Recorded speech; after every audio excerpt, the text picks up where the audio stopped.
নমস্কাৰ মোৰ ছাত্ৰ ছাত্ৰীসকল তোমালোক সকলোকে ষ্টাডি কৰ্ণাৰ আছামৰ আন এটা ভিডিঅ'লৈ স্বাগতম জনাইছোঁ। আজিৰ এই ভিডিঅ'টিত আমি ক্লাছ 10ৰ chapter number 9 madam rides the bus এই পাঠটো আমি আলোচনা কৰিম। তো অহা দেৰি নকৰি আমি মূল বিষয়লৈ আগবাঢ়োঁ। পাঠটোৰ নাম হৈছে মাডাম ৰাইডছ দ্য বাছ আৰু লিখক হৈছে ভালিকানান। মূল বিষয়লৈ গৈছোঁ বা ইয়াতে আছে There was a girl named Valiammai who was called Valli for short. এজনী ছোৱালী আছিল, ছোৱালীজনীৰ নাম হৈছে ভালিয়াম্মাই আৰু তাইক সকলোৱে ছুটিকে তাইৰ নামটো ভাল্লি বুলি মতা হৈছিল। She was 8 years old and very curious about things. আৰু তাইৰ বয়স আছিল 8 বছৰ আৰু তাই যিকোনো বস্তুৰ প্ৰতি খুব এটা কৌতূহলীয়া মনৰ গৰাকী আছিল। কিউৰিয়াছ আছিল। কিউৰিয়াছ মানে যিকোনো বস্তু এটা খুব জানিবলৈ যেতিয়া ইচ্ছা কৰে, এইটো কিনো, কেনেকৈ হয়, কি তেনেকুৱা ধৰণৰ আচলতে সেই ভাৱটো থকাটো কথা কৈছে। Her favorite pastime was standing in the front doorway of her house. আৰু তাই আটাইতকৈ ভাল সময় কটাই ভাল পায় তেওঁলোকৰ ঘৰৰ যিখন সন্মুখৰ দৰ্জা আছে সেই দৰ্জাখনত থিয় হৈ থাকিবলৈ আটাইতকৈ তাইকে ভাল পায়। Watching what was happening in the street outside.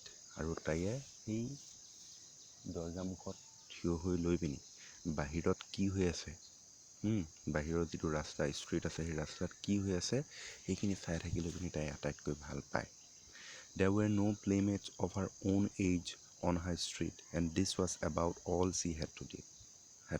আৰু সেই ঠাইডোখৰত তাই বয়সীয়া সমবয়সীয়া খেলিবৰ বাবে প্লেমেটছ নাই, সমবয়সীয়া কোনো লগৰী নাছিলে। সেইটো কাৰণে তাইয়ে কেৱল and this was about all C head to do, সেইকাৰণে তাইয়ে অকল সেই ৰাস্তাটোলৈ চাই থাকিবলগীয়া হৈছিল যিহেতু তাইক খেলিবলৈ কোনো সংগী নাছিল।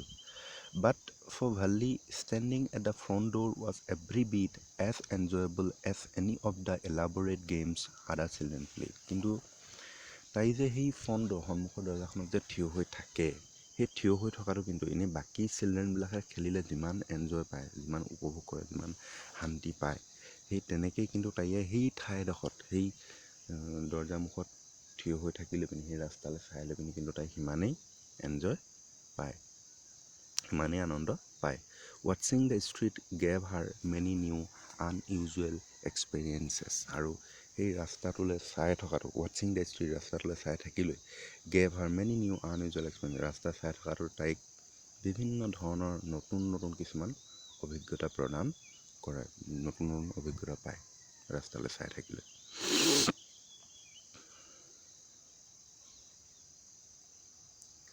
The most fascinating thing of all was the bus that traveled between her village and the nearest town. আৰু তাই আটাইতকৈ ভাল লগা কথাটোৱে, আটাইতকৈ আকৰ্ষণ কৰা বিষয়টো হৈছে যে বাছখন, যিখন bus travel between her village and the nearest town, যিখন গাঁও সেই গাঁওখনৰ মাজেৰে গৈ লৈ পিনি যিখন ওচৰৰ টাউন আছে, নিয়েৰেষ্ট টাউন আছে, সেই টাউনখনলৈ যায়। It passed through her street each hour, once going to the town and once coming back. আৰু প্ৰত্যেক ঘণ্টা মূৰে মূৰে এই বাছখন যায়, এবাৰ টাউনলৈ যায় আকৌ এবাৰ টাউনৰ পৰা ঘূৰি আহে। The sight of the bus filled each time with a new set of passengers was a source of unending joy for Valli. আৰু এই বাছখনত প্ৰত্যেকবাৰতে নতুন নতুন যাত্ৰী উঠি যায় আৰু সেই যিসকল নতুন নতুন যাত্ৰী যায় সেই দৃশ্যটো চাই লৈ পিনি সেই দৃশ্যটো তাইৰ কাৰণে আটাইতকৈ ভাল, যিটো was a source of unending joy for Valli, যিটো তাই কেতিয়াও সুখটো শেষ হৈ নোযোৱা সুখৰ এটা উৎস। Day after day she watched the bus and gradually a tiny wish crept into her head and grew there.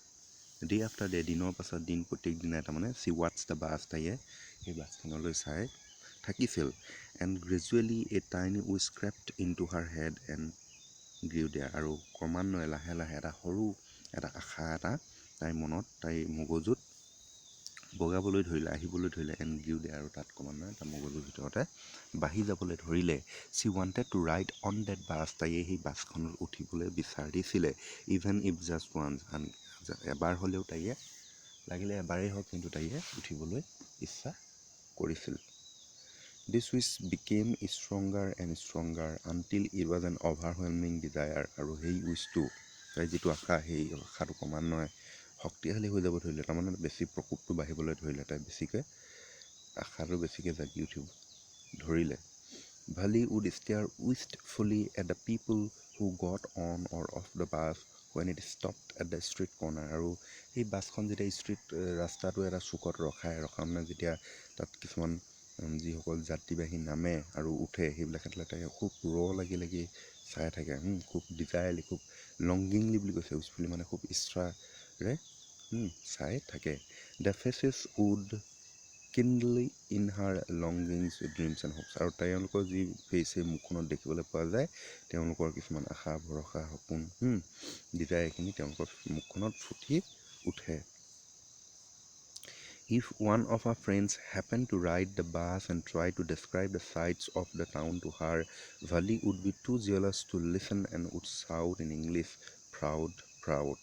আৰু if one of her friends happened to ride the bus, যদিহে তাই কোনো বন্ধু সেই বাছখনত উঠি যায়, and try to describe the sight of the town to her, আৰু সেই টাউনৰ দৃশ্য যদি তাই আকৌ যদি বৰ্ণনা কৰে, Valley would be too jealous to listen and would shout, ভালি খুব হিংসা জাগে সেই যোনে কয় তাৰ প্ৰতি, আৰু চিঞৰে, তাই ইংলিছতে চিঞৰে এটা শব্দ, প্ৰাউড প্ৰাউড, সেই বুলি চিঞৰে।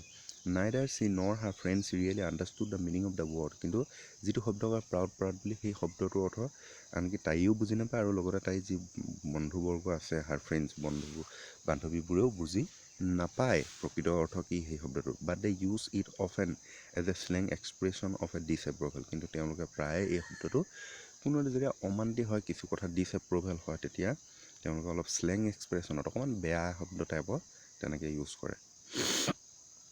Over many days and months, Valley listened carefully to conversation between her neighbors and people who regularly used the bus, and she also asked a few discreet questions here and there.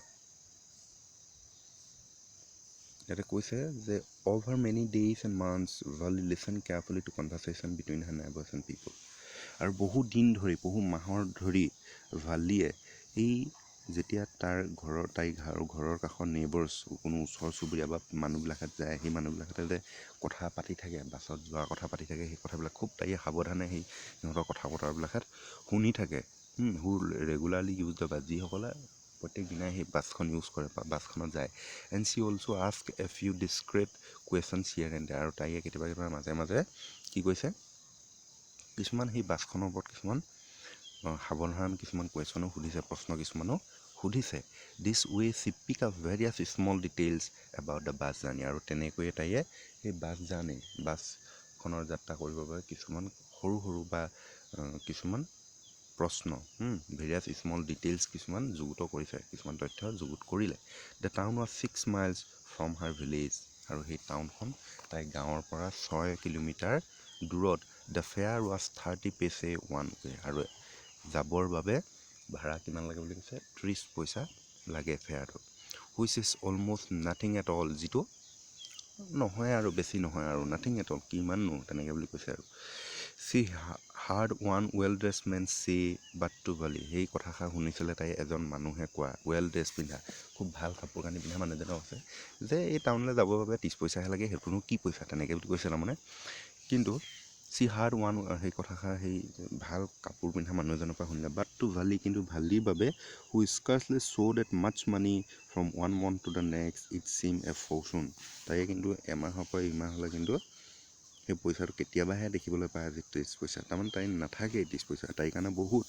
The trip to the town টুক 45 minutes, আৰু টাউনলৈ যাওঁতে 45 minutes লাগে বুলি কৈছে, 45 minute লাগে। On reaching town, if she stayed in her seat and paid another 30 paise, she could return home on the same bus, আৰু যদিহে কোনো লোক সেই বাছত গৈ লৈ পিনি যদি টাউনত নানামিব বিচাৰে, ছেইম চিটতে বহি থাকে, তেন্তে আকৌ ঘূৰি আহি পায় সেইখন বাছতে, আকৌ 30 পইচা দি দিলেই হ'ল। This meant that she could take the 1 o'clock afternoon bus, reach the town at 1:45 and be back home by about 2:45. আৰু তাৰ অৰ্থ হৈছে যিহেতু 45 মিনিট লাগে বুলি ক'লে তাৰ অৰ্থটো হৈছে যদিহে তাইয়ে দুপৰীয়াৰ 1 বজা বাছখনত উঠে ৰিচ দ্য টাউন এট 1:45 তেতিয়া টাউনত গৈ পিনি তাই 1:45ত পাব and be back home by about 2:45 আৰু ঘৰত আহিলে পিনি প্ৰায় 2:45 মানত আহিলে পিনি ঘৰত ঘূৰি আহি পাবহি। On and on went her thoughts as she calculated and recalculated আৰু তাইৰ মনত সেই ভাৱনাবিলাকত জাগি উঠিলে আৰু তাই সঘনে বাৰে তাইয়ে সময়ৰ কথা কেলকুলেশ্যন হিচাপ নিকাচ কৰি থাকিলে, প্লান এণ্ড ৰিপ্লান আৰু বিভিন্ন ধৰণৰ পৰিকল্পনাবিলাকত সাজি থাকিলে। তো আজিলৈ ইমানেই। নেক্সট ভিডিঅ'টো আমি অলপ পাছতে আগবঢ়াম। তো ইমানেই, ধন্যবাদ। যদি ভিডিঅ'টো চাই ভাল লাগিলে লাইক কৰিবা, চেনেলটো যদি ছাবস্ক্ৰাইব কৰা নাই ছাবস্ক্ৰাইব কৰিবা আৰু বন্ধুবৰ্গলৈ শ্বেয়াৰ কৰিব নাপাহৰিবা।